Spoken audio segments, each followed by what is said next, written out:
శంకరి ప్రస్తుత ముఖ్యమంత్రి జగన్మోహన్ రెడ్డి ప్రతిపక్ష నేతగా ఉన్నప్పుడు పెద్ద ఎత్తున హామీలను ఇస్తూ ఓదరగొడుతూ వెళ్లారు జనాల్లోకి. అందులో ముఖ్యంగా మెగా డిఎస్సిని విడుదల చేస్తాను, జాబ్ క్యాలెండర్ రిలీజ్ చేస్తానంటూ చెప్తూ వెళ్లారు. కానీ తాజాగా 4.5 సంవత్సరాల పాటు అధికారంలోకి వచ్చిన తర్వాత కాలయాపన చేస్తూ వచ్చి సరిగ్గా ఎన్నికల ముందు డిఎస్సికి సంబంధించి ఉపాధ్యాయ పోస్టులను భర్తీ చేస్తామంటూ ప్రకటించారు. కానీ అది కూడా మెగా డిఎస్సి పేరుతోని దగా డిఎస్సిని రిలీజ్ చేశారంటూ ఇప్పటికే డిఎస్సి అభ్యర్థులందరూ కూడా పెద్ద ఎత్తున ధర్నా చేశారు, నిరసన వ్యక్తం చేశారు. శాంతియుతంగా నిరసన వ్యక్తం చేసిన సిచ్యువేషన్ ఉంది. కానీ ఆ పోస్టుల భర్తీకి సంబంధించి కూడా చేసేందుకు ప్రభుత్వం ఇంట్రెస్ట్ చూపడం లేదు అనేది ప్రభుత్వం వ్యవహరిస్తున్న తీరు చూస్తూ ఉంటే అర్థమవుతుంది. అందులో కూడా ఎంతైనా సరే ఆలస్యం చేసేందుకే ప్రయత్నం చేస్తున్నట్లుగా, కాలయాపన చేసేందుకే చూస్తున్నట్లుగా ప్రభుత్వం కనిపిస్తూ ఉంది కదా. రైట్ చూద్దాం. దానికి సంబంధించి ఉపాధ్యాయ పోస్టుల భర్తీలో వైసీపీ సర్కార్ జగన్ నాటకం బయటపడింది.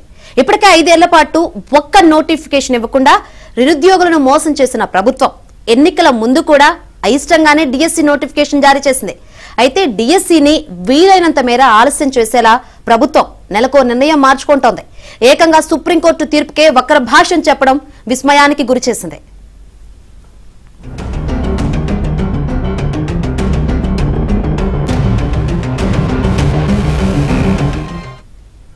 రాష్ట్రంలో గత 4 ఏళ్లుగా ఉపాధ్యాయ పోస్టుల భర్తీ కోసం ఎదురు చూస్తున్న అభ్యర్థులతో జగన్ సర్కార్ ఆడుకుంటోంది. డిఎస్సి పోస్టుల భర్తీలో కీలకమైన సెకండరీ గ్రేడ్ టీచర్ పోస్టులకు బీఈడీ అభ్యర్థులను అర్హులుగా ప్రకటించి భర్తీ ప్రక్రియను వివాదం చేసింది. తద్వారా ఈ ప్రక్రియ వెనక మరింత జాప్యం చేయాలనే పన్నాగం ఉందనే అభిప్రాయం వ్యక్తమవుతోంది.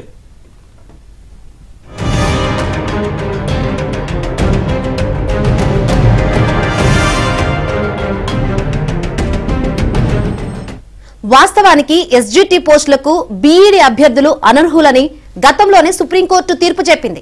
ఈ విషయం తెలిసి కూడా ప్రభుత్వం వీరిని అర్హులుగా పేర్కొంటూ నోటిఫికేషన్ జారీ చేసింది. దీంతో డీఈడీ అభ్యర్థులు హైకోర్టును ఆశ్రయించారు.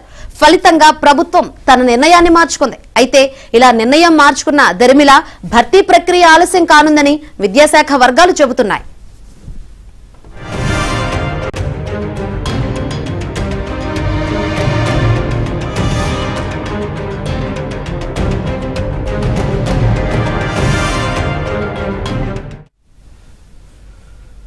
టీచర్ పోస్టులో 2 రకాలు ఉంటాయి. 1 నుంచి 5 తరగతులకు బోధించే ఎస్జిటి టీచర్లు, 6 నుంచి 8 వరకు బోధించే స్కూల్ అసిస్టెంట్లు 2 కేటగిరీల్లో ఉంటారు. ఎస్జిటి టీచర్ కావాలనుకునేవారు డిప్లొమా ఇన్ ఎలిమెంటరీ ఎడ్యుకేషన్ చేస్తారు. అయితే స్కూల్ అసిస్టెంట్ కావాలనుకునేవారు మాత్రం బీఈడీ కోర్సు చదువుతారు. అయితే ఎస్జిటి పోస్టులకు బీఈడీ చదివిన వారు కూడా పోటీ పడుతున్నారు. దీంతో డిఎడ్ చేసిన వారికి అవకాశాలు తగ్గిపోయే పరిస్థితి ఏర్పడింది. పైగా వారి లక్ష్యం కూడా నెరవేరకుండా పోనుంది. రైట్, ఇక ఇదే విషయం గురించి మరింత సమాచారాన్ని మా ప్రతినిధి ప్రసాద్ అడిగి తెలుసుకుందాం. ప్రసాద్, దీనికి సంబంధించి అప్డేట్స్ ఏంటి? శంకరి, జగన్మోహన్ రెడ్డి మెగా డిఎస్సి అంటూ ఇచ్చిన హామీలు అమలు చేయకుండా 5 ఏళ్ళుగా కాలయాపన చేశారు. ఇప్పుడు ఎన్నికల షెడ్యూల్ వస్తున్న ముందుగా మళ్ళీ డిఎస్సి అంటూ కేవలం 6,000 ఉద్యోగాలకు మాత్రమే భర్తీ చేస్తున్నట్టు కూడా ఆగపాటంగా ప్రకటించారు. అయితే ఇందులో కూడా చేసే పనిలో చిత్తశుద్ధి లేకుంటే 100 వంకలు అన్నట్టుగా జగన్మోహన్ రెడ్డికి చేసే పనిలో చిత్తశుద్ధి లోపించినట్టు స్పష్టమవుతుంది. దీంతో అనేక రకాలుగా విధి విధానాలు మారుతూ తరచు కూడా అభ్యర్థులను గందరగోళాన్ని చూపిస్తూ ఉన్నారు.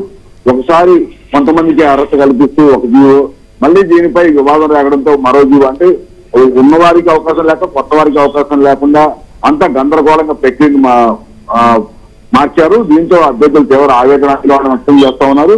మొదటి నుంచి కూడా డిఎస్సి విషయంలో రాష్ట్ర ప్రభుత్వం యువతను మోసం చేస్తూనే ఉంది. ఎందుకంటే ఆ రోజు ఆయన ఇచ్చిన హామీలు చూసి ఇంకా జగన్మోహన్ రెడ్డి వస్తే తమ భవిష్యత్తు మారిపోతుంది, మంచి ఉద్యోగాలు వస్తాయని ఎంతో మంది యువత ఆశగా ఎదురు చూశారు, ఓట్లకు గెలిపించారు. కానీ వారి జీవితం ఆ పురోగమనంలోకి వెళ్లాల్సిన వారి జీవితానికి తిరోగమనం పట్టాయి. ఉన్న ఆశలు కూడా పూర్తిగా నీరుగారిపోయి చివరికి పీజీ చేసిన వాడు కూడా వాలంటీర్ ఉద్యోగాలు తీసుకుని బతికే స్థాయికి జగన్ దిగదార్చాడు.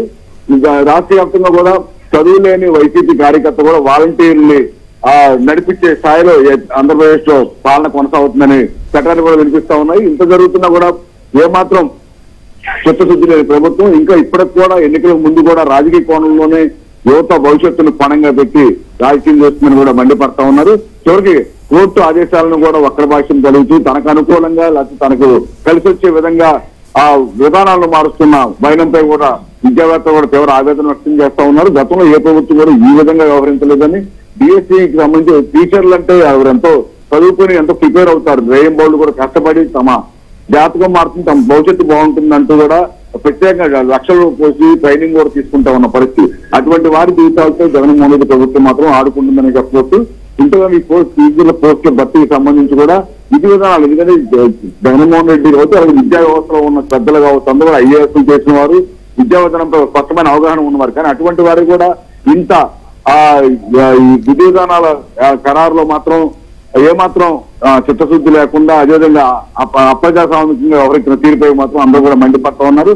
చివరికి విద్యార్థుల భవిష్యత్తుకు సంబంధించి, యువత భవిష్యత్తుకు సంబంధించి కూడా రాజకీయ కోణంలో ముఖ్యమంత్రి ఆలోచించడం, 4 ఏళ్ళుగా కార్యయాపన చేసి ఇప్పుడు కూడా ఈ విధంగా వ్యవహరించడం సర్వత్ర విమర్శలు వ్యక్తమవుతున్నాయి. ఎప్పటికైనా కూడా చేస్తే చిత్తశుద్ధి పనిచేయండి, లేకపోతే ఇలా ఆశ పెట్టి నీరు కాస్తుందని కూడా యువత మండిపడుతున్న పరిస్థితి రాష్ట్ర వ్యాప్తంగా కనిపిస్తుంది.